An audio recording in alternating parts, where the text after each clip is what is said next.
एक बार की बात है, रतनपुर नाम के गांव में मीठी अपने पिताजी उमेश और सौतेली माँ रमा के साथ रहती थी। उसकी सौतेली माँ उससे बहुत काम करवाती। मीठी, कुएं से पानी लेकर आओ। हाँ माँ, अभी लाती हूँ। रास्ते में धूप से बचने के लिए वो एक लीची के पेड़ के नीचे खड़ी हो गई। तभी उसका ध्यान लीची के पेड़ की तरफ गया। लगता है इसको पानी की जरूरत है। मैं आज इसमें थोड़ा पानी जरूर डालूंगी।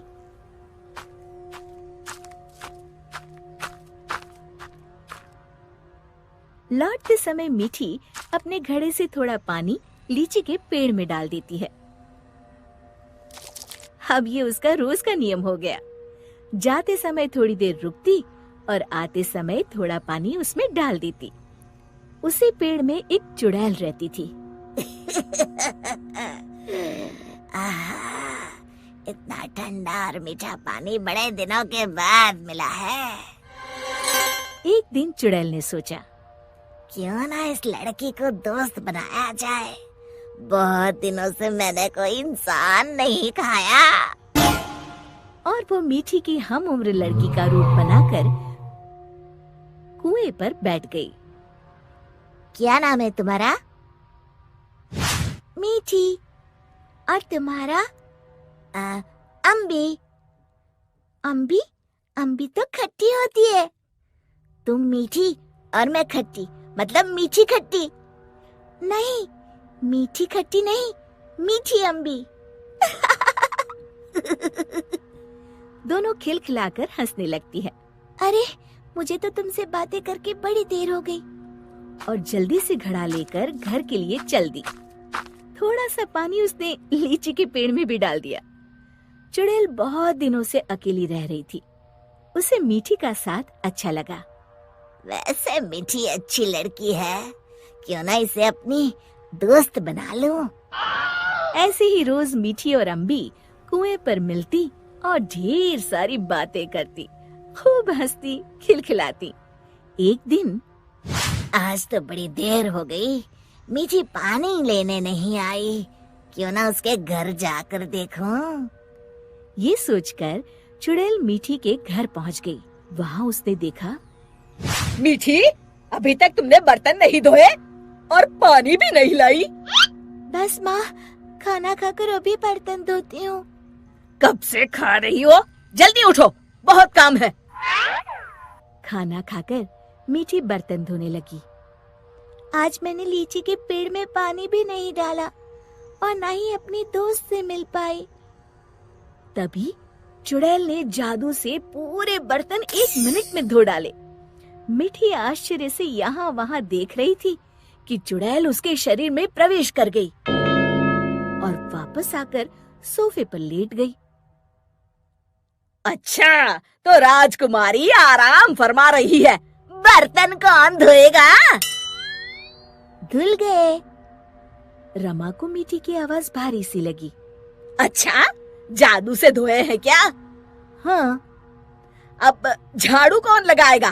कपड़े कौन धोएगा? तुम। और कौन? अच्छा, तो मुझे जवाब देती है। ये कहते हुए रमा ने मीठी का हाथ पकड़कर झकझोर दिया। पर मीठी रोज की तरह रोई नहीं, तो रमा को और तेज गुस्सा आ गया। मारने के लिए आगे बढ़ी ही थी कि मीठी ने उसका हाथ पकड़कर गोल घुमाकर छोड़ दिया। रमा तेजी से गोल गोल घूमने लगी। कुछ देर तक घूमने के बाद रमा ने एक बार फिर हाथ उठाने की कोशिश की। इस बार एक धक्के में रमा घर के चारों कोनों में टकराई और फिर एक कोने में जाकर गिर पड़ी। अब जाकर कपड़े धो। जाती हूँ। वो आराम से सोफे पर लेटकर टीवी देखने लगती है। थोड़ी देर बाद रमा कपड़े धोकर कमरे में आई। जाओ, जाकर झाड़ू पोछा करो। रमा कुछ बोलने ही वाली थी कि मीठी की लाल लाल आंखें देखकर डर गई। लगाती हूँ, अभी झाड़ू लगाती हूँ। इतने में मीठी के पिताजी आते हैं। उन्होंने पहले कभी रमा को काम करते हुए नहीं देखा था।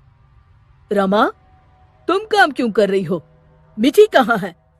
रमा जोर जोर से रोने लगी और उंगली से इशारा किया जहाँ मीठी आराम से लेटी हुई थी। मीठी, मैं क्या देख रहा हूँ? मीठी के पिताजी उसका हाथ पकड़कर उसे उठाते हैं, पर मीठी को देखकर बुरी तरह डर जाते हैं और पीछे हट जाते हैं। ये देखकर मीठी के शरीर में घुसी चुड़ैल जोर जोर से हंसती है।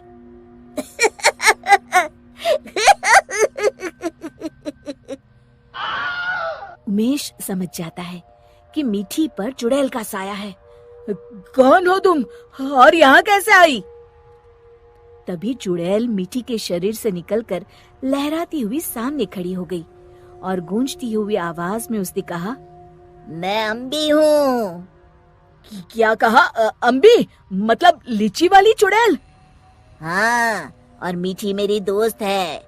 तुम लोग उसे बहुत परेशान करते हो। मैं तुम सबको खा जाऊंगी।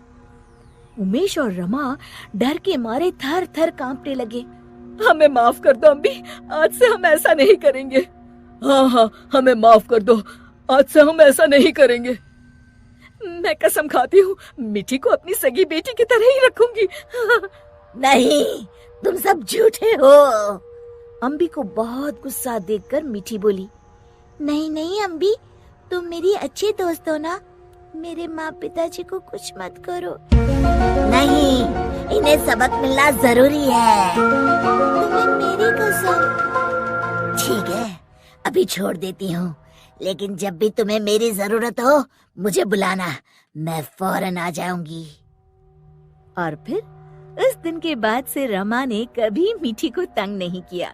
शिक्षा: हमें किसी के भोलेपन या मजबूरी का नाजायज फायदा नहीं उठाना चाहिए।